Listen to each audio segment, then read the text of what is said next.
ധനമന്ത്രി ബജറ്റ് അവതരണത്തിനായി വസതിയിൽ നിന്നും ഇറങ്ങുകയാണ്. അതിലേക്ക്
ധനമന്ത്രി കെ.എൻ. ബാലഗോപാൽ ബജറ്റ് അവതരണത്തിനായി അദ്ദേഹത്തിന്റെ വസതിയിൽ നിന്നും ഇറങ്ങാൻ തുടങ്ങുകയാണ്.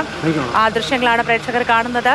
ഒരുപാട് പ്രതീക്ഷകളോടുകൂടി ഇന്നത്തെ ബജറ്റ് അവതരിപ്പിക്കാൻ കഴിയും എന്നാണ് ധനമന്ത്രി നേരത്തെ മാധ്യമങ്ങളോട് പ്രതികരിച്ചത്. കൂടുതൽ വിവരങ്ങളുമായി വസതിയിൽ നിന്നും പ്രശാന്ത് കൃഷ്ണൻ ചേരുന്നു.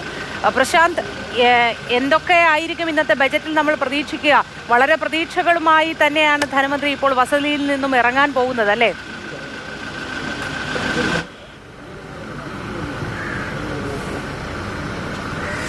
തീർച്ചയായും ഇനിയൊരു 20 മിനിറ്റ് മാത്രമാണ് അവശേഷിക്കുന്നത്. ധനമന്ത്രി ഇപ്പോൾ അദ്ദേഹത്തിന്റെ ഔദ്യോഗിക വസതിയായ പൗർണമിയിൽ നിന്ന് പുറത്തേക്ക് വരികയാണ്. ബജറ്റ് അച്ചടിച്ച ബജറ്റ് പ്രസംഗത്തിന്റെ പകർപ്പ് ധനമന്ത്രിക്ക് 7:30 ഗവൺമെന്റ് പ്രസിഡന്റ്, സൂപ്രണ്ടും ഉദ്യോഗസ്ഥരും കൊണ്ട് ഇവിടെ അദ്ദേഹത്തിന് കൈമാറിയിരുന്നു. കൈമാറിയ ബജറ്റ് പ്രസംഗവുമായി ധനമന്ത്രി ഇപ്പോൾ നിയമസഭയിലേക്ക് പുറപ്പെടുകയാണ്. അദ്ദേഹത്തിന്റെ മൂന്നാമത്തെ സമ്പൂർണ്ണ ബജറ്റാണ് അവതരിപ്പിക്കുന്നത്. 10ാം നമ്പർ സ്റ്റേറ്റ് കാറിൽ ധനമന്ത്രി ഇപ്പോൾ അദ്ദേഹത്തിന്റെ ഔദ്യോഗിക വസതിയിൽ നിന്ന് പുറപ്പെടുന്നു. ഒരു 10 മിനിറ്റ് കൊണ്ട് തന്നെ നിയമസഭയിലേക്കും. അവിടെ എത്തിയതിനു ശേഷം എല്ലാ സാമാജികരെയും അദ്ദേഹം ബജറ്റ് അവതരിപ്പിക്കുന്നതിന് മുൻപ് കണ്ട് സംഭാഷണമെല്ലാം നടത്തി. അതിനുശേഷമാണ് ബജറ്റ് അവതരണത്തിലേക്ക് കടക്കുക. ഏതായാലും